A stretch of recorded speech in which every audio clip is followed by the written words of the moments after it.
Israel में नई सरकार बन चुकी है। देश की खतरनाक कमांडो फोर्स सायरत मटकल के कमांडो नेफ्ताली बेनेट के हाथ में कमान आ चुकी है, जिसको लेकर मुस्लिम देश अभी खुशी मना ही रहे थे कि एक बड़ी खबर ने पूरी दुनिया के होश उड़ा दिए हैं। खबर यह है कि हमास और इजराइल के बीच एक बार फिर से युद्ध का आगाज हो चुका है। पहले 11 दिन चले युद्ध के बाद हमास अपनी हार के बाद भी जश्न मना रहा था, लेकिन ये जश्न कमांडो पीएम ने कुछ ही वक्त में काफूर कर दिया है, क्योंकि इजरायली डिफेंस फोर्स ने एक बार फिर से गाजा में हमास के ठिकानों पर जमकर बमबारी की है। इजरायली फाइटर जेट्स ने खान यूनुस और गाजा शहर में हमास के कई मिलिट्री अड्डों पर कहर बन पाया है। इन जगहों पर आतंकवादी गतिविधियां चल रही थी, यानी पिछले महीने 11 दिनों तक इजराइल और हमास के बीच चले खूनी संघर्ष को सीज फायर का ऐलान करके बंद कर दिया गया था। लेकिन एक बार फिर से इजराइल और फिलिस्तीन अब आमने सामने हैं। हालांकि बम फोड़ने की चुल हमास ने ही मची थी। उसे लगा कि इजराइल के नए नए पीएम तो मुस्लिम पार्टियों के सपोर्ट से बने हैं, लिहाजा इजराइल पर 2-4 बम फोड़ डालते हैं। बस फिर क्या था, गाजा की ओर से दक्षिणी इजराइल में विस्फोटक से भरे गुब्बारे छोड़ दिए गए और लगे हाथों रॉकेट भी दाग दिए गए।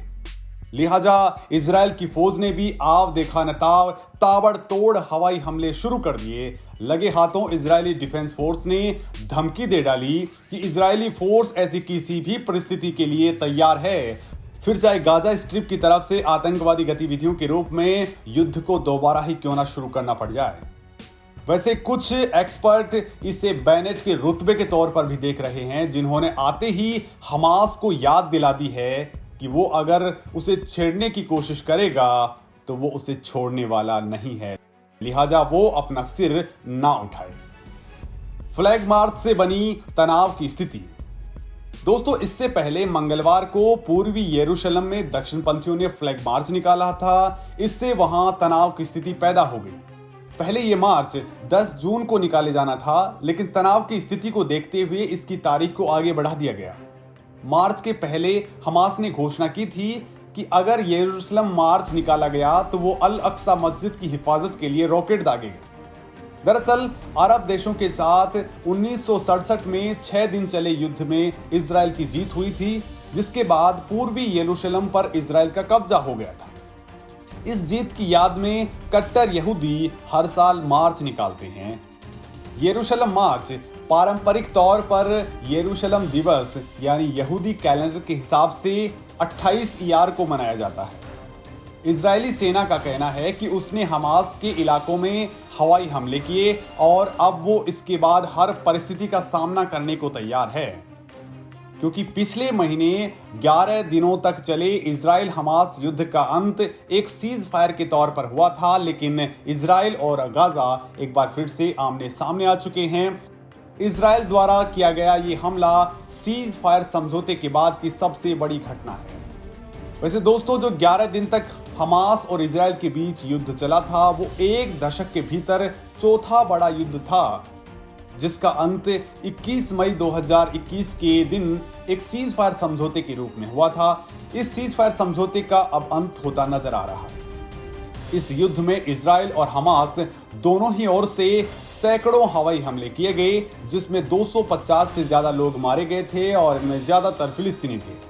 अगर ये हमला बढ़ता है तो इजराइल की नई बेनेट सरकार के लिए ये बड़ी परीक्षा होगी, क्योंकि इजराइल और फिलिस्तीन के बीच 26 दिन पहले ही ये युद्ध विराम हुआ था।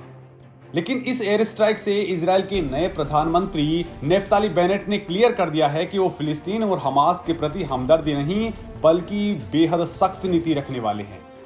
इजराइल में 8 पार्टियों के गठबंधन की बनी है सरकार। दोस्तों, इजराइल में नेतन्याहू को सत्ता से हटाकर रविवार को ही इजराइल में 8 पार्टियों के गठबंधन वाली सरकार बनी है। वो ठीक ऐसी ही है जैसे महाराष्ट्र में उद्धव सरकार बनी है। किसी का एक दूसरे से दूर दूर तक विचारधारा वाला कोई समझौता नहीं है, कोई सामंजस्य नहीं है, फिर भी वहां पर सरकार बनी है, क्योंकि वो सभी लोग नेतन्याहू को बाहर निकालना चाहते थे। नेफ्ताली बेनेट ने प्रधानमंत्री की शपथ ली है। बेनेट को कट्टर यहूदी के तौर पर जाना जाता है। इसके अलावा वो कुछ टेक कंपनियों के भी मालिक हैं। 2 साल तक वो चीफ ऑफ स्टाफ भी रहे हैं। इसे आप संयोग कहें या फिर कुछ और, लेकिन बेनेट उसी बेंजामिन नेतन्याहू को कुर्सी से हटाकर प्रधानमंत्री बने हैं जिन्हें उनका राजनीतिक गुरु कहा जाता है। नेतन्याहू को कुर्सी खोनी पड़ी और महज एक ही सांसद की कमी से बेनेट लगातार यहूदी टोपी यानी किप्पा लगाकर रहते हैं। वो फिलिस्तीन का वजूद तक नहीं मानते। उनका कहना है कि इस क्षेत्र में सिर्फ इजराइल है। लेकिन रविवार को बहुमत साबित होने के दौरान उनके सुर थोड़े से नरम दिखे थे। इस गठबंधन में राम पार्टी का नाम चौंका रहा है। ये अरब मुस्लिमों की पार्टी है। मंसूर अब्बास इसके नेता हैं। इसके अलावा वामपंथी और मध्य विचारधारा के दल भी कोलिजन का हिस्सा हैं।